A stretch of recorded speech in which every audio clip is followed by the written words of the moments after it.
Sastra channel நேயர்களுக்கு நமஸ்காரம். அனுதினம் ஆனந்தம் நிகழ்ச்சியில் உங்கள் அனைவரையும் சந்திப்பதில் மிக்க மகிழ்ச்சி.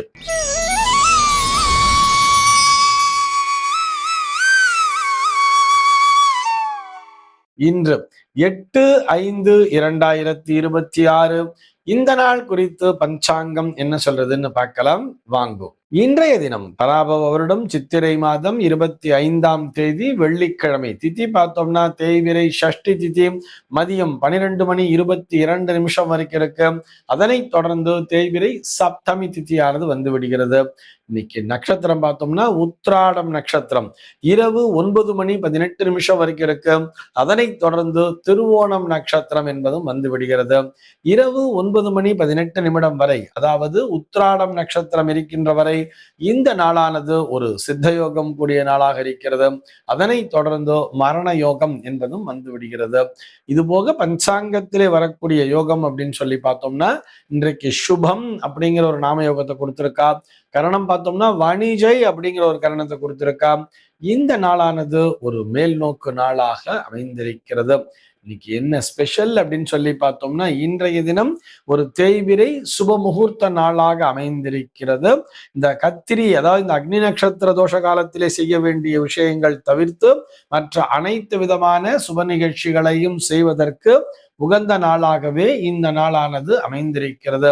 இதுபோக இன்றைய தினம் அந்த குங்கணர் சித்தரினுடைய குரு பூஜை நாளாகவும் அமைந்திருக்கிறது. சென்னையை பொறுத்தவரை இன்றைய தினத்தினுடைய சூரிய உதயம் என்பது காலை 5:49 சூரிய அஸ்தமனம் என்பது மாலை 6:21 சந்திர அஸ்தமனம் என்பது பகல் 10:49 சந்திர உதயம் என்பது இரவு 11:52 சம்பவிக்கிறது.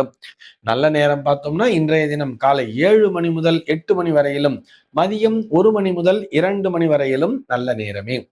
சென்னையை பொறுத்தவரை இன்றைய தினத்தினுடைய ராகு காலம் என்பது பகல் 10:31 முதல் மதியம் 12:05 வரையிலும், யமகண்டம் என்பது மதியம் 3:13 முதல் மாலை 4:47 வரையிலும், குளிகை காலம் என்பது காலை 7:23 முதல் 8:57 வரையிலும் சம்பவிக்கிறது. தினாந்தம் பார்த்தோம்னா இன்றைய தினம் இரவு 1:31 கொடுத்திருக்கா. சூலம் பார்த்தோம்னா இன்றைக்கு மேற்கே சூலம் பகல் 10:50 வரையில் அந்த சூல தோஷம் என்பது உண்டு. அதற்குரிய பரிகாரமாக வெள்ளம் தானம் விடுத்து விட்டு மேற்கு திசையை நோக்கி பயணிக்கலாம் அப்படிங்கிறதையும் சொல்லி இருக்கா. இன்றைய தினத்தினுடைய ஆன்மீக தகவலாக நம்ம என்ன பார்க்க போறோம் சொல்லி பார்த்தோம்னா, ராம்குமார் அப்படிங்கிற ஒரு நேயர் கேள்வி கேட்டிருக்கார். அவருடைய கேள்வி என்னன்னு சொல்லி பார்த்தோம்னா, சார்தம் கர்ம காரியம் போன்ற அபர கர்மாக்களை செய்து வைக்கக்கூடிய புரோகிதரையே திருமணம் செய்து வைக்கவும் அழைக்கலாமா அப்படிங்கிறது தான் அவருடைய கேள்வியாக அமைந்திருக்கிறது. அவர் சற்று விரிவாகவே எழுதியிருக்கிறார். எங்க வீட்டு பெரியவங்க எல்லாம் பார்த்தோம்னா அந்த மாதிரி சார்தம் கர்ம காரியத்தை செய்பவர்களை நம்ம இந்த சுப நிகழ்ச்சிகளாகிய கிரகப்பிரவேசம், கணபதி ஹோமம், நவகிரக ஹோமம், அப்புறம் நம்ம இந்த கல்யாணம் பண்றதுக்கெல்லாம் கூப்பிடக்கூடாது அப்படிங்கிற மாதிரி சொல்றா. இது நிஜமா? ஏனால் அவர்களிடத்திலே அந்த நெகட்டிவ் எனர்ஜிங்கிறது அதிகமாக இருக்குங்கிற மாதிரி சொல்றாளே. அந்த சார்தம் காரியத்துக்கெல்லாம் போறவங்களை கல்யாணத்துக்கு கூப்பிடக்கூடாதுன்னு சொல்றாங்களே, இது உண்மையா என்பதுதான் அவருடைய கேள்வியாக அமைந்திருக்கிறது. இந்த கேள்விக்கு நம்ம ஏற்கனவே விடையை சொல்லி இருக்கிறோம். இருந்தாலும் இது போன்ற கருத்துக்கள் இந்த காலத்திலே வெகுவாக பரப்பப்பட்டு வருவதால் அது குறித்த விளக்கத்தினை அளிக்க வேண்டிய கடமைப்பட்டிருக்கிறேன். நிச்சயமாக, சர்வ நிச்சயமாக அது முற்றிலும் தவறான கருத்துதான். சார்தமும் கர்மகாரியத்தையும் செய்கின்ற உங்க குடும்பத்திலே அந்த அபரகர்மாக்களை செய்து வைக்கக்கூடிய அந்த புரோகிதரை கொண்டுதான் உங்கள் வீட்டிலே வரக்கூடிய நல்ல விசேஷங்களையும், அதாவது திருமணம், கிரகப்பிரவேசம், உபநயனம் முதலாகிய நல்ல விசேஷங்களையும் அவரை கொண்டுதான் செய்ய வேண்டும். அதிலே எந்த விதமான சந்தேகமும் இல்லை. அவருக்குத்தான் நம்முடைய பரம்பரையிலே வரக்கூடிய அத்தனை சம்பிரதாயங்களையும் தெரியும். நம்முடைய தாத்தா எப்படி இருந்தாரு, நம்முடைய அப்பா எப்படி இருந்தாரு, நம்ம தலைமுறை எப்படி இருக்கு, நம்முடைய அடுத்து வரக்கூடிய தலைமுறையெல்லாம் எப்படி இருக்குங்கிறதெல்லாம் அவர்களுக்குத்தான் மிகவும் நன்றாக பரிச்சயமாயிருக்கும். இது போல அந்த சார்தம் பண்றவாளை நம்ம கூப்பிடக்கூடாது. ஒரு கர்ம காரியம் பண்ணி வச்சான்னா அவங்க கிட்ட ஃபுல்லா கெட்ட ஆவிகள் தான் புகுந்துன்னு இருக்கும் அப்படின்னு சொல்றதெல்லாம் முற்றிலும் தவறான கருத்து. அவர்களிடத்திலே எந்த அளவிற்கு தபஸ் என்பது இருந்தால், அவர்களிடத்தில் அந்த தவ வலிமை என்பது உண்டு, மந்திர ஜபம் என்பது அவர்களிடத்திலே உண்டு, முழுக்க முழுக்க அந்த மந்திரங்களை ஜபித்து ஜபித்து ஜபித்துதான் அவர்கள் இது போன்று இங்கே அலைந்து கொண்டிருக்கக்கூடிய அந்த ஆன்மாக்களையே சொர்க்கலோகத்திற்கு அனுப்பக்கூடிய பணியை செய்து கொண்டிருக்கிறார்கள். பித்ருலோகத்திற்கு அனுப்பக்கூடிய பணியை செய்கிறார்கள் என்று சொன்னால் அதைவிட ஒரு உயர்ந்த சக்தி என்பது இவர் எங்க இடத்திலே கிடைக்கும்? யோசிச்சு பாருங்க. நம்ம இந்த சார்தங்கள் மற்றும் கர்ம காரியங்கள்லாம் எதுக்கு பண்றோம்? அந்த பித்ருலோகத்திலே, அதாவது கர்ம காரியம் முதல்ல எதுக்கு பண்றா காரியத்தை? இந்த உலகத்திலே வந்து உயிர் நீத்த அந்த ஆன்மாவானது நல்லபடியாக பித்ருலோகத்திற்கு சென்று சேர வேண்டும் அப்படிங்கிறது தான் கர்ம காரியம்ங்கிறதே பண்றோம். அத்தனை சிறப்பு வாய்ந்த ஒரு பணியை, அதுவும் ரொம்ப எளிமையான பணிலாம் கிடையாது, எவ்வளவு கஷ்டமான ஒரு பணி. அந்த அலைந்து கொண்டிருக்கிற ஆன்மாவினை சாந்தப்படுத்தி அந்த ஆன்மாவினையே பித்ருலோகத்திற்கு அனுப்பக்கூடிய ஒரு பணியினை அவர்கள் செய்கிறார்கள் என்று சொன்னால் அதற்கு எத்தனை மந்திர சக்தி, எத்தனை ஜப பலம், எத்தனை தபோ பலம் என்பது வேண்டும் தெரியுமா? அந்த தவ வலிமையை மிக்கவர்களை புறக்கணித்து விட்டு நம்ம வீட்டுல போய் நம்ம கல்யாணங்கிறது நல்ல விஷயம், அதுக்கு யாரோ வேற யாரோ இந்த கோவில்ல இருக்கிறவங்க தான் கூப்பிடணும், அவங்க எப்பயுமே கோவில்ல தான் வேலை செஞ்சுட்டு இருக்கிறவங்க, அவங்களை கூப்பிட்டா போறோம்னு நினைக்கிறதெல்லாம் முற்றிலும் தவறான கருத்து.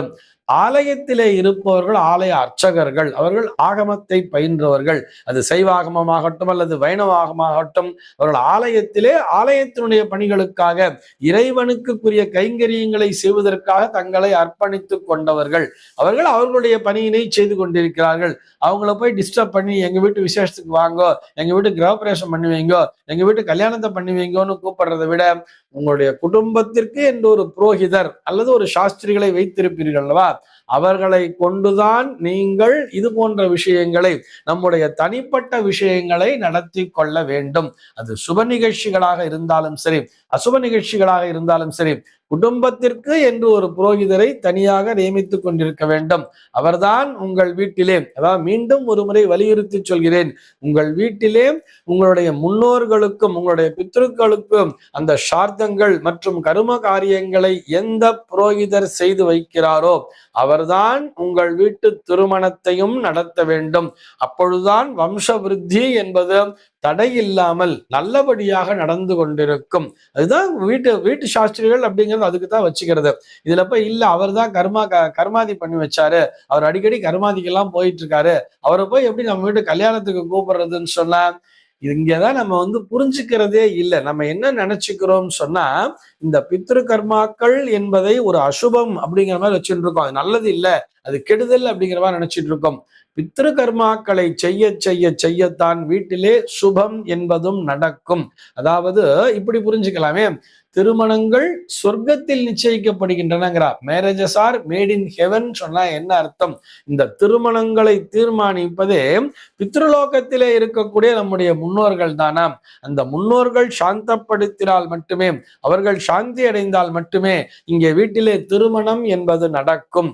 அங்க முன்னோர்கள் தான், இந்த ஆணினுடைய குடும்பத்தை சேர்ந்த முன்னோர்களும் அந்த பெண்ணினுடைய குடும்பத்தை சேர்ந்த முன்னோர்களும் அவர்கள் அந்த பித்ருலோகத்திலே சந்தித்து கொண்டு நம்ம ரெண்டு குடும்பமும் சம்பந்தம் பண்ணிக்கணும்னு அவர்கள் தீர்மானம் செய்தால் மட்டும்தான் இங்கே அந்த ப்ரொஃபைல்ங்கிறது நமக்கு வரும். இந்த ப்ரொஃபைல் அங்க போகும், இவர்கள் இருவரும் பரஸ்பரம் மீட் பண்ணி கல்யாணத்துக்கு சம்மதம் சொல்லி அந்த கல்யாணத்தை நாம் நடத்தி கொண்டிருக்கிறோம்.